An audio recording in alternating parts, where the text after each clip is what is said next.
Hello, everybody. Welcome along. My name is Benjamin Bloom. This is the Benjamin Bloom Football Show, and we are this close now to having a full complement of 24 Championship managers confirmed for next season. We've been waiting for Bristol City and got Dean Holden. We were waiting for Bournemouth, and we got Jason Tyndall. And now we have it on pretty good authority that Vladimir Ivic will take over the last remaining position at relegated Watford, one of those plum slots, year one parachute team that lots of managers would like, but you do have to work for the Pozzos who go through managers rather quickly, as we will discuss in this video.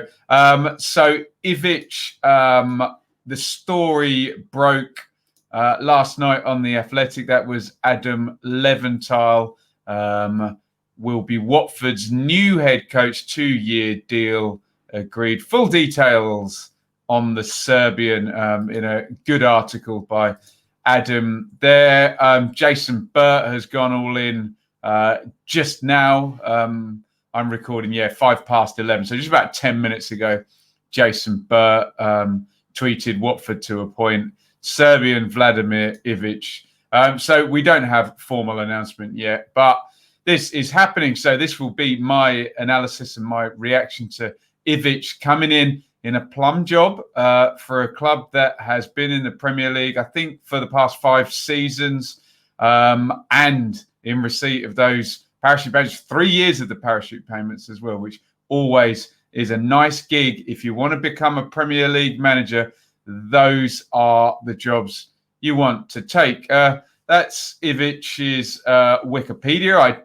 I must confess, I'll always be honest with you guys here. Hadn't heard of him until I've done my research here and Adam Leventhal's article yesterday. So an attacking midfielder, 6'3", must have got in the box, you would think, using those simple stats there, and a really good goal scorer there. Look, particularly for Partizan there, 64 goals from midfield, over 100 goals in his career. Important there to see that he ended, or rather played a lot of years there in Greece, and particularly ending at PAOK, because he's going to go on to manage them. You can see represented Yugoslavia at under-21 international and Serbia at international level, 8 caps there. Off he goes to manage PAOK in Greece, and there is the 16-17 Greek league table there, second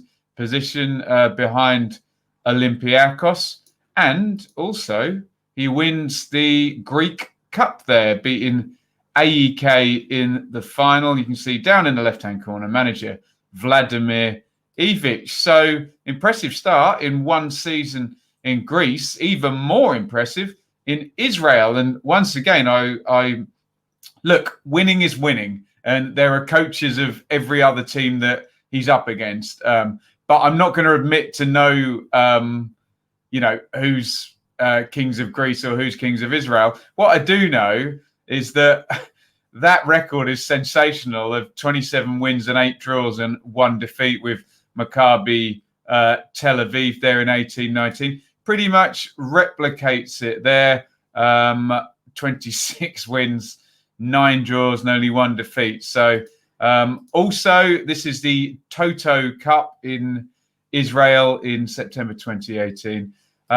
So look, I don't know how hard it is to win in Greece or how hard it is to win in Israel. If you do know, let me know in the comments. What I will say, though, is winning, and he knows how to win with a team that has an advantage. And if that parlays into, if you think Israeli football is in any way similar to being a relegated Premier League team with parachute money, look, it's probably not, because the Championship is mad. We all know that. But this guy knows how to win. That's what is definitely proven from Greece and from 2 years in Israel, with or without an advantage. Who knows? Here's a quote from the Athletic article here.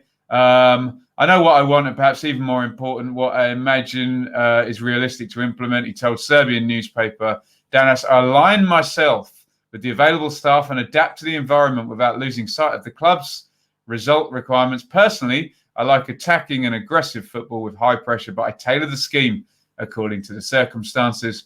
For example, we played most of the championship in a 4-2-3-1 or 4-3-3. And after the second round of the playoffs, the absence of the 5 most creative players forced me to change my concept. So I switched to 3-5-2. Look, it was the most revealing quote in the article, not revealing in terms of a system or a philosophy. Some hint at attacking and pressing, but all managers would say, I play lovely football, I press, I attack, I defend. They all say that, don't they? What we do see is a lot of self-confidence, but again, we see that from every manager when they're talking about their own work. They have to come across as fireproof. Here we are with Watford, given that that's all I could kind of glean on Ivic himself. So there's the promotion there in 14-15. And then 1, 2, 3, 4, 5 Premier League years, 5 years of TV money coming in there into Watford's owners' clutches there. 13th, 17th, 14th, 11th in an FA Cup final, but then sliding down to relegation this season. There is that relegation table there, 34 points, along with Bournemouth, tied with them on 34. Could have still taken over Aston Villa on that last day of the season, but you can see there, defeat there on the last day. A win would have put them over the top and would have avoided relegation. So it was close, miles away from Norwich there, who finished well bottom. We need to talk about the Potsos when we talk about Watford managers. There is the BBC story announcing the Potsos taking over, on June 29th, 2012 there. God, look at that name there. Lawrence Bassini in there, a name that not many football clubs would like linked to them. But this was in an administration, I believe, that Bassini was fronting. Administrator Andrew Andronioku, who advised on the Hornets sale. The family have a proven track record of building successful teams on the field, balancing the books off it. They have a proven track record of going through managers very fast. Look there. Sean Dyche was their first one. They didn't fancy him. He's obviously done very well at Burnley. But I don't like to go into this retrospective criticism that you sometimes see of a manager does something in the future and you assume he would have done that at that club. I don't buy that. So I'll give them a pass on that one. Zola there. Didn't do badly for Watford compared to how he did after at other clubs, particularly at Birmingham. But then there's this mad season, isn't there, where we're heading towards there. So Giuseppe Sannino is then in after Zola. And then the 14-15 season is where Watford actually get promoted and have 3 different managers through the season. You can see Oscar Garcia there, Billy McKinley for a cup of coffee there, 4 games and 2 games, crikey. And then Slavica Jukanovic does the business there with Watford. Another Serb, indeed, as he also did with Fulham. I wonder if they thought about bringing him back. Quique Sanchez Flores then comes in the Premier League for 38 games. Then Walter Mazzari for 38 games. Then Marco Silva for 26. Javi Gracia manages to get 66. Wow.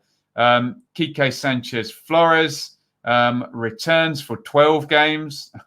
Hayden Mullins is 2 caretaker spells there for 2 games each. It was Nigel Pearson for the majority of this season. So what we're saying is if he does a 46-game season here, he will be a third to Javi Gracia and Giuseppe Sannino as the longest-serving manager under the Potsos. Look, that's a bit of a disingenuous comment because obviously that would be a whole season. There's a couple of managers with a whole season there, but they play less games, obviously, don't they? So I think you get the point that Ivic comes into a club that is happy to, recycle managers and move very quickly to replace them if they want to.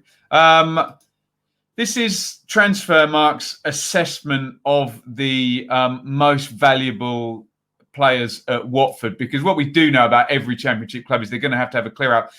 Now, when you use this, don't assume that their market value there is going to be anything like what they're sold for. That's not how I use this tool. I use this tool to see who's kind of most likely to be sold. And it has been a useful bit of info in those regards. So Sarr is young and valuable there and not been there a great deal of time. Doucouré is valuable and has been used a lot. So Deulofeu, again, high reputation. Pedro there, João Pedro, young and valuable as well. Those top four, Pereira as well, maybe they're a little bit older. Suarez, young. Chucho Hernandez, young. Presetto as well as you look further down. Without any kind of typecasting accusations, it's often when teams get relegated, they remove players who are foreign or young. That's what we tend to see. I'm not saying that's right, wrong. It just tends to be the pattern. Sometimes we see loans out, quick loan deals done. You get a fee, you get the wages covered, and it just takes a liability off the books. And that seems to be the methodology with a lot of Championship clubs at the moment, is bring down the liabilities and have a pop during that first year of parachute payments, and of course loan players coming in. But you would expect a few big sales. Obviously, Watford haven't done anything yet in respect to them not having a manager. Bournemouth, we've already seen Nathan Ake go for a huge amount of money to Manchester City. However, he did not have a relegation release clause. One would hope that Watford have been a bit more prudent in putting the clauses in there to cut the wages, to mean that they don't have to shove someone out the door to the first appropriate bidder. But you can see that there will be loans out and there will be big sales. Let's have a look at the most used players, which will give us an idea of who is likely to fulfill the positions at Watford next season. And what you're looking for again, and please don't accuse me of any typecasting, you're looking for older players, you're looking for players who've played in the Championship before, and often you're looking for British players. They tend to be the ones that seem to be kept. Again, for fear of any recriminations in the comments, I'm not saying that's right, wrong, or my view. It just tends to be what happens, I think. So Ben Foster, go on forever, won't he? Doucouré, I think, will go. Capoue being a little bit older, is there a chance there? Cathcart and Dawson, you would think, would go into the older British, well, English indeed, category. Will Hughes there is a Championship wizard, isn't he? So you'd expect them to want to keep him. Troy Deeney as well. You go down further and you see Cleverley, Chalobah, Welbeck, and Andre Gray as well. Did Janmaat come down with Newcastle? I don't remember. Someone will correct me in the comments. So what I'm saying is there is, even if he was to sell those younger, higher valued, maybe foreign assets, there is still a hardcore of really proven Championship players there. It's never quite that simple in the Championship, but you would certainly say in terms of a squad and in terms of the extra income and extra FFP happy as it comes down as broadcast money, the parachute payments, you'd say that, and I always say this with parachute teams, that with good operational decisions, that this should be a very doable task in terms of getting back. So that would be my initial thoughts on Vladimir Ivic and the information we've got. And I would suggest, based on this information here, it's a young manager that is used to winning, full of self-confidence, has experience now of winning for 3 years in Greece and in Israel. Obviously, whether that helps or not in the Championship remains to be seen.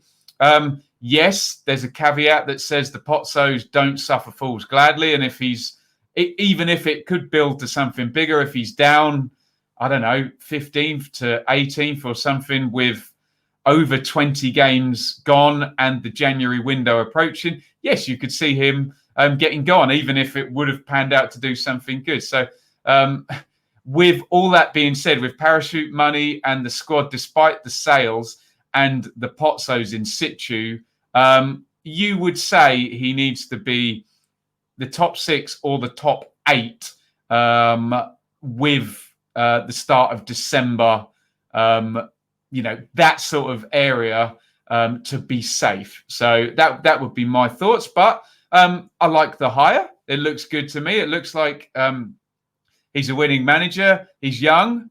It's creative. Let's see what happens. So I would suggest that as well, there was a lot of criticism for Dean Holden and for Jason Tindall, the recent 2 acquisitions. I would suggest, obviously, there's the caveat with Jason Tindall at Bournemouth that he'd been there already and he knows the fabric, but then does he have a small frame of reference?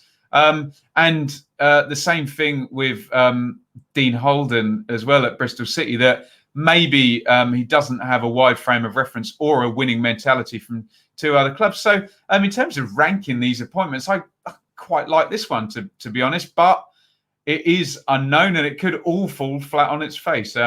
Be very, very interested to get your thoughts in the comments. I've given you mine now on Vladimir Ivic as the Watford boss, and apologies, I'm not a Serbian scholar if I'm pronouncing either of those names incorrectly. You can support the channel by subscribing on Patreon. There's 2 tiers there, a $3 and a $5. The $3 tier is really for people who just want to donate and help me out, whereas with the $5 tier, you will get Patreon exclusive Q&As and vlogs over there. We will be building in other tiers as we go. It is absolutely free to like this video, which I'd advise you to do, and to comment on this video. And I'm a real advocate of people being kind online. I feel as creators, we have a responsibility to tell people, look, can you just not be a jerk online? Because I don't think, I think if I walk down the street, I feel fairly safe that no one's going to hurl insults at me. Whereas online, I feel that if I make a video about football, that I could get insults hurled at me. And I think we do need to do more and work together to kind of police the internet and social media, which is a new thing to us human beings. So I would just advise you, if you do have an opinion, or even if you know more about Mr. Ivic or Watford than I do or other commenters, then please use the platform to either discuss or to educate us. Wouldn't that be great? More you tell us, we all learn, and the tide rises rather than just people being jerks. But anyway, I fly that flag way too much on here. What I will say is, if you're a Watford supporter, I would love to have you as a subscriber. I provide championship content, game reviews, watch-alongs, weekend previews and stories like this, plus football updates. We have, it says 10,000, and we have 11,200 subscribers, which is absolutely wonderful, and the growth is great. And now, Watford fans, please come and join. I want this to become the best place for championship discussion and debate. So if you are a Watford fan who is knowledgeable and passionate and engaged in your club, and you want to debate and you watch extra content and you can't get enough, I'd love to have you as a subscriber. Come and smarten me up on what's happened at Watford and what's happening in the background, because this channel really relies on the knowledge of people in all the clubs. We've got so many great subscribers that when we come together for live streams and discuss, and everybody learns about everybody else's club, I'm just the filter in the middle of it, and I love to be in this position. So if you're a Watford fan, please hit subscribe. And if you've watched videos before and you support any team, the more the merrier. Just come and join in the discussion. Don't be a jerk, and you are more than welcome here. That's what I will say. And somebody who's welcome is Vladimir Ivic at Watford. We're expecting an announcement today, so get your thoughts in on that for a new hire. Thank you, everybody, for watching. Over and out.